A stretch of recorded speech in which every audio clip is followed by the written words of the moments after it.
Shalom, salam sejahtera bagi Bapak Ibu Saudara-saudara, anak-anak yang dikasihi oleh Tuhan Yesus Kristus.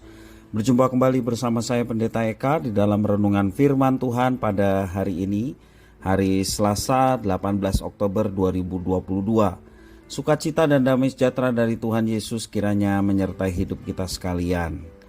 Sampai pada pembacaan firman Tuhan hari ini, yakni kitab Yesaya pasal yang ke-45.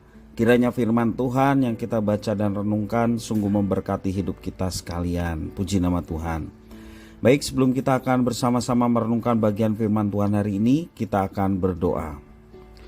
Tuhan Allah Bapa di surga, di dalam nama Tuhan Yesus kami mengucapkan syukur terima kasih atas kasih setia Tuhan yang boleh kami alami dari hari ke hari.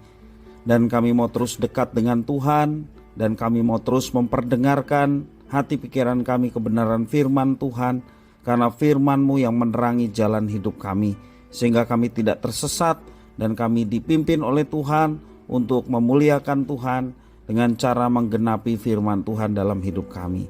Terima kasih Bapa, inilah diri kami sedia untuk belajar firman Tuhan.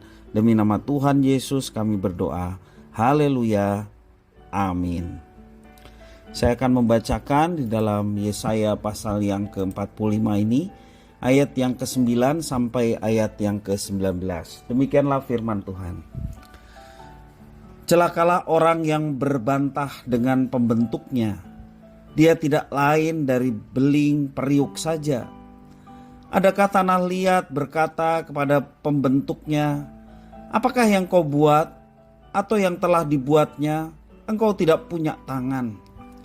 Celakalah orang yang berkata kepada ayahnya, apakah yang kau peranakan? Dan kepada ibunya, apakah yang kau lahirkan? Beginilah firman Tuhan yang Maha Kudus, Allah yang membentuk Israel. Kamukah yang mengajukan pertanyaan kepadaku mengenai anak-anakku, atau memberi perintah kepadaku mengenai yang dibuat tanganku? Akulah yang menjadikan bumi dan yang menciptakan manusia di atasnya. Tangankulah yang membentangkan langit dan akulah yang memberi perintah kepada seluruh tentaranya. Akulah yang menggerakkan Kores untuk maksud penyelamatan dan aku akan meratakan segala jalannya.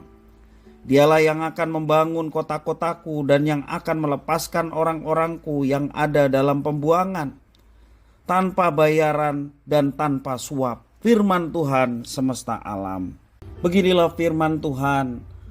Hasil tanah dari Mesir dan segala laba dari Ethiopia dan orang-orang Sheba, orang-orang yang tinggi perawakannya akan pindah kepadamu dan menjadi kepunyaanmu. Mereka akan berjalan di belakangmu dengan dirantai.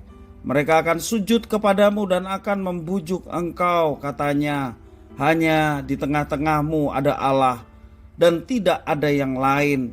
Di samping Dia tidak ada Allah. Sungguh engkau Allah yang menyembunyikan diri, Allah Israel juru selamat. Tetapi tukang-tukang berhala harus mundur dengan penuh noda. Semuanya akan mendapat malu dan kena noda juga. Sedangkan Israel diselamatkan oleh Tuhan dengan keselamatan yang selama-lamanya. Kamu tidak akan mendapat malu dan tidak akan kena noda sampai selamanya dan seterusnya. Sebab beginilah firman Tuhan yang menciptakan langit. Dialah Allah yang membentuk bumi dan menjadikannya dan yang menegakkannya. Dan Ia menciptakannya bukan supaya kosong, tetapi Ia membentuknya untuk didiami. Akulah Tuhan dan tidak ada yang lain. Tidak pernah aku berkata dengan sembunyi atau di tempat bumi yang gelap. Tidak pernah aku menyuruh keturunan Yakub untuk mencari aku dengan sia-sia.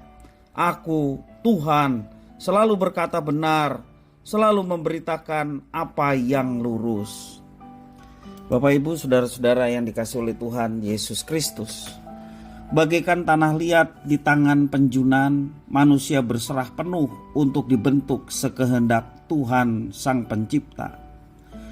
Jika kita melihat hasilnya, tentu kita mengatakannya sungguh indah. Tetapi jika kita melihat seorang penjunan bekerja, kita melihat bagaimana dia meremas, memotong, dan membentuk tanah liat itu dengan keras. Inilah gambaran betapa beratnya tantangan supaya tanah liat dapat dibentuk menjadi karya yang indah. Allah memperingatkan dengan keras bahwa tidak seharusnya ciptaan berbantah dengan penciptanya. Tertulis dalam ayat yang ke-9. Bukanlah hal yang baik jika kita meragukan atau merendahkan karya Tuhan Allah. Sebab Tuhan adalah yang Maha Kudus. Tuhan Allah yang membentuk Israel. Dialah yang menciptakan seluruh alam semesta dan menggerakkan manusia. Hanya Tuhan Allah yang sanggup menundukkan segala bangsa dan berhala serta menyelamatkan umat yang dikasihinya. Tuhan Allah tidak pernah berfirman secara tersembunyi, dikatakan ayat 19. Tetapi Tuhan Allah selalu mengatakan kebenaran. Tuhanlah yang membentuk kehidupan kita dan berotoritas penuh atas diri kita. Bagi Tuhan Allah, manusia yang ada di tangannya sudah dapat dibayangkannya menjadi sebuah bentuk yang indah.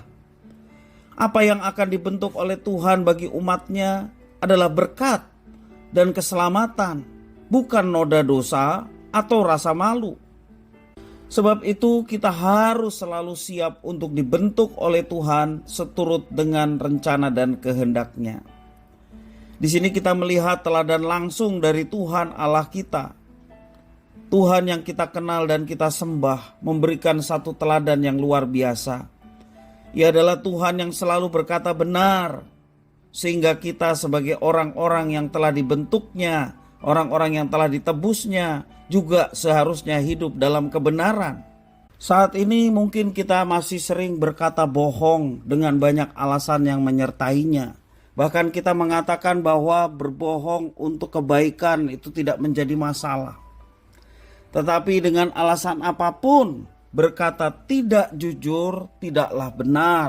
Sebab itu tidak sesuai dengan bentukan Allah yang adalah benar dan memberikan teladan dalam perkataan yang benar. Bapak Ibu, saudara-saudara yang dikasihi oleh Tuhan, marilah kita mengakui karya Allah dalam kehidupan kita.